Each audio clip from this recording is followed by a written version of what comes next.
China को लद्दाख में बहुत बढ़िया अपॉर्चुनिटी मिल गई है क्योंकि अब वो डिस्टर्ब्ड एरिया हो गया है और एक किस्म से चारों तरफ आपको अब वहां पर बंदूकों का राज नजर आ रहा है।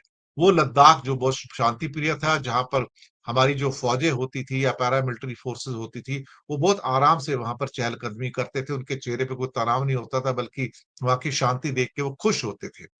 लेकिन अब उनके चेहरे पर वहां पर तनाव है।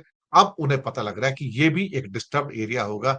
जो तनाव हमको कश्मीर वैली के अंदर, पहलगाम में, गुलमर्ग में, श्रीनगर के अंदर, बारामूला में देखने को मिलता है, हमारे जो पैरामिलिट्री फोर्सेस जिनके हाथ में स्टेन गन, मशीन गन होती हैं और उनका हर 10-10 कदम पे वो खड़े रहते हैं और उनके चेहरे पे जो तनाव नजर आता है, अब वही तनाव लद्दाख तक पहुंच गया है। China is very happy with the turmoil in Ladakh. China को तो बैठे बैठे एक किस्म से क्या कहते हैं कि एक ऐसा मुद्दा मिल गया, हाथों में बैठ के तश्तरी के अंदर प्लेटर में एक पूरी सजी हुई थाली मिल गई है जो भारत सरकार ने उनको सौंप दी है। मोदी जी हमेशा ऐसा काम करते हैं जिसके द्वारा चाइना बहुत खुश होता है। पहले मणिपुर के अंदर जो डिवीजन कराया, वो डिवीजन करवाया तो फिर चाइना बहुत खुश हो गया, क्योंकि कुकी और मैती के बीच में जो पूरा का पूरा जो रिफ्ट आया है, वो चाइना को सूट करता है म्यांमार बॉर्डर के ऊपर। और उसको चाइना को ये भी सूट करता है कि नागालैंड हो, मणिपुर हो या बाकी जहां पर टर्मोइल है, वहां पर China will always fish into the water actually. तो फिशी वाटर में चाइना जो है हमेशा स्विम करेगा, तो उसके लिए तो एक सूटेबल कंडीशन है।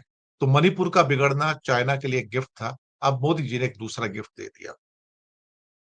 आपको मैं बताऊं, जो लोग कश्मीर गए हैं, जो लोग लद्दाख गए हैं, तो वहां पे उनको दो चीजों का फर्क पता लगेगा। एक फर्क ये होता है साहब वहां पर कि लद्दाख अपना कश्मीर के अंदर बारामूला हो, श्रीनगर हो, गुलमर्ग हो, पहलगाम हो, सोनमर्ग हो या बीच के हाईवेज हो या जम्मू हाईवे हो, आपको वैली के अंदर जगह जगह हर 10 कदम के ऊपर एक आपको पैरामिलिट्री फोर्सेस का, आर्मी का जवान खड़ा मिलेगा जिसके हाथ में एक स्टेन गन, मशीन गन होगी साहब। उनके चेहरे टेंस होते हैं, उन्होंने अपना हेलमेट लगाए होते हैं, ऊपर से वो भी लोहे वाले हेलमेट होते हैं उनके सिर के ऊपर, अपनी वो जान बचाने के लिए होते हैं और 10-10 कदम पे खड़े हैं। ये हालात है। ये हालात लद्दाख में कभी नहीं थे, लेह में कभी नहीं थे। वहां जो भी जवानों की जो पोस्ट होती थी वो बड़े खुश रहते थे, क्योंकि वहां पे वो बिल्कुल बिंदास होकर घूमते थे कि इतनी सुरक्षित जगह दुनिया में आपको कहीं नहीं मिलेगी, इतना पीसफुल आपको इलाका कहीं नहीं मिलेगा। लेकिन लेटेस्ट जो तस्वीरें निकल के आ रही हैं वो चौंकाने वाली हैं। हमारे जवानों के चेहरे के ऊपर इस टाइम चिंता की रेखाएं हैं और जगह जगह कटीले तार बिछाए जा रहे हैं। इवन जो 4 लोगों की जो मौत हुई, जिसमें 2 लोग बिल्कुल जवान लड़के थे, 24-25 साल के, जिनको वहां पर अंतिम संस्कार किया गया। एक आदमी को वहां नहीं जाने दिया गया, मीडिया को नहीं जाने दिया गया, लेह के जो कुछ प्रमुख नागरिक थे वो वहां जाना चाहते, उनको रोक दिया गया। अब लद्दाख को बंदूक की नोक पर राज किया जा रहा है और अब 2 लोगों का अंतिम संस्कार एक दिन पहले कल करवाया गया और 2 लोगों का अंतिम संस्कार आज या कल में करवाया जाएगा। किसी को अटेंड नहीं करने दिया जाएगा सिवाय उनके परिवार वालों के, और वहां पर कोई और व्यक्ति, इवन गांव वाले भी नहीं आ पाएंगे। सब उनके चारों ओर घेरा बना के पुलिस वाले खड़े हैं कि कोई आके, कोई मीडिया वाला भी नहीं, किसी को उन क्या कहते हैं कि अपने मोबाइल से तस्वीरें लेने की भी इजाजत नहीं है। तो अब एक किस्म से लद्दाख को जगह जगह कटीले तार आपको मिलेंगे वहां पर, और पुलिस वाले अब बिल्कुल टेंस मुद्रा में, ऐसा लगता है कि जैसे वो पहलगाम या गुलमर्ग या श्रीनगर के अंदर बिल्कुल हाथों में बंदूक लेके खड़े हैं। वो स्थितियां अब लेह में हो गई हैं। मोदी जी को ये सब करके खुशी तो मिली होगी, क्योंकि अल्टीमेटली चाइना को बैठे बैठे तश्तरी में सजा कर लद्दाख दे दिया गया। अब चाइना से मैसेज भी आ रहे होंगे, जरूर मैसेज आ रहे होंगे, व्हाट्सएप के ऊपर मैसेज आ रहे होंगे, सोशल मीडिया पे मैसेज आ रहे होंगे।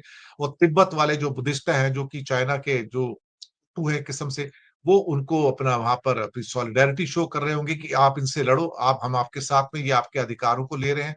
तो इस किस्म की बातें होती हैं। ऊपर से पाकिस्तान से भी मैसेज आ रहे होंगे, जो पीओके का है, गिलगिट बाल्टिस्तान का। अब हमें अपने पैरों पे कुल्हाड़ी मारने का शौक है या कुल्हाड़ी पे जाके पैर मारने का शौक है? मोदी ने वही किया है।